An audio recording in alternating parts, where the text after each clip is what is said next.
ನಮಸ್ತೆ, welcome to ಕಲಾ vlogs. So ನಿಮ್ಗೆಲ್ರಿಗೂ ಗೊತ್ತಿರೋ ಹಾಗೆ ನಾನು ಒಂದೊಂದು ರೂಮ್ನಿ ಯುಗಾದಿ ಹಬ್ಬಕ್ಕೆ ಅಂತ ಕ್ಲೀನ್ ಮಾಡ್ಕೊಂಡು ಬರ್ತಾ ಇದ್ದೆ. ಹಾಗೆ ಹಾಲ್ ಕ್ಲೀನ್ ಮಾಡೋಣ ಅಂದ್ಕೊಂಡು ಈ ಸೆಂಟರ್ ಟೇಬಲ್ ಎಲ್ಲ ತುಂಬ ಮೆಸ್ಸಿ ಆಗಿತ್ತು. ಸೊ ಅದನ್ನೆಲ್ಲ ಕ್ಲೀನ್ ಮಾಡಿಕೊಂಡು ಸೋಫಾನ ಲೆಫ್ಟ್ ಟು ರೈಟ್ ಕ್ಲೀನ್ ಮಾಡ್ಕೊಂಡು ಬರ್ತಾ ಇದ್ದೆ ಒಂದು ಬ್ರಷ್ ತೊಗೊಂಡು. ಸೊ ಇಲ್ಲಿ ಸೆಂಟರ್ ಪೀಸ್ ಮೇಲೆ ನನ್ನ ಹಸ್ಬೆಂಡ್ ಒಂದು ಫಿಶ್ ಬೌಲ್ನ ಇಟ್ಟಿದ್ರು. ಅದು ಬೈ ಮಿಸ್ಟೇಕಾಗಿ ಬ್ರಷ್ ತಗಲಿಬಿಟ್ಟು ಫಿಶ್ ಬೌಲ್ ಒಡೆದೋಗಿ ಪೂರ್ತಿ ಆ ಸೆಂಟರ್ ಪೀಸ್ ತುಂಬಾ ನೀರಾಗಿ ಲೆಫ್ಟ್ ಆ್ಯಂಡ್ ರೈಟ್ ಕೂಡ ಅಲ್ಲಿ ನೀರು ಹೀರ್ಕೊಂಡ್ಬಿಡ್ತು ಸೋಫಾ ಪೀಸಸ್. ಸೊ ಏನು ಮಾಡೋದು ಅಂತ ಗೊತ್ತಾಗದೆ ಇಮಿಡಿಯೇಟಾಗಿ ಬಾತ್ರೂಮ್ಗೆ ಓಡೋಗ್ಬಿಟ್ಟು ಒಂದು ಜಗ್ಗಲ್ಲಿ ನೀರು ತೊಗೊಂಡು ಬಂದು ಫಿಶ್ನ ಹೇಗೋ ಬಚಾವ್ ಮಾಡಿದೆ. ಬಟ್ ಸೋಫಾ ಹಾಳಾಯಿತು ಆ್ಯಕ್ಚುಲಿ. ಅದ್ರ ಮೇಲೆಲ್ಲ ಗ್ಲಾಸ್ ಪೀಸಸ್ ಎಲ್ಲ ಬಿದ್ದು ಫ್ಲೋರ್ ತುಂಬಾ ನೀರು ಬಿದ್ದೋಗ್ಬಿಟ್ಟಿತ್ತು.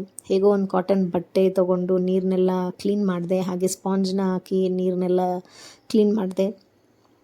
ಮತ್ತೆ ಏನು ಮಾಡೋದು ಅಂತ ಗೊತ್ತಾಗದೆ ಇಮಿಡಿಯೇಟಾಗಿ ಹೇರ್ ಡ್ರೈಯರ್ನ ಪ್ಲಗ್ ಮಾಡಿ ಹೇರ್ ಡ್ರೈಯರ್ನಿಂದನೂ ಸ್ವಲ್ಪ ಒಣಗಿಸ್ದೆ. ಬಟ್ ಸ್ಟಿಲ್ ಅದು ಒಣಗಲಿಲ್ಲ, ಹಾಗೆ ನೀರು ಬರ್ತಾಯಿತ್ತು.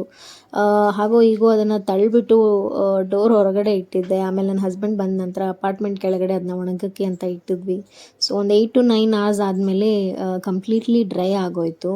ಸೊ ಒಂದು ಸಮಾಧಾನ, ಫಿಶ್ ಉಳೀತು. ಸೊ ನೀವು ನಂತರ ಈ ಎಡವಟ್ಟು ಮಾಡ್ಕೋಬೇಡಿ, ಹುಷಾರಾಗಿ ಕ್ಲೀನಿಂಗ್ ಮಾಡ್ಕೊಳ್ಳಿ. ಈ ಥರ ಚಿಕ್ಕ ಪುಟ್ಟ ತಪ್ಪು ನಡೀತಾನೆ ಇರುತ್ತೆ. ಬಟ್ ಏನಾದರೂ ಡ್ಯಾಮೇಜ್ ಆದರೆ ತುಂಬ ಬೇಜಾರಾಗೋಗುತ್ತೆ.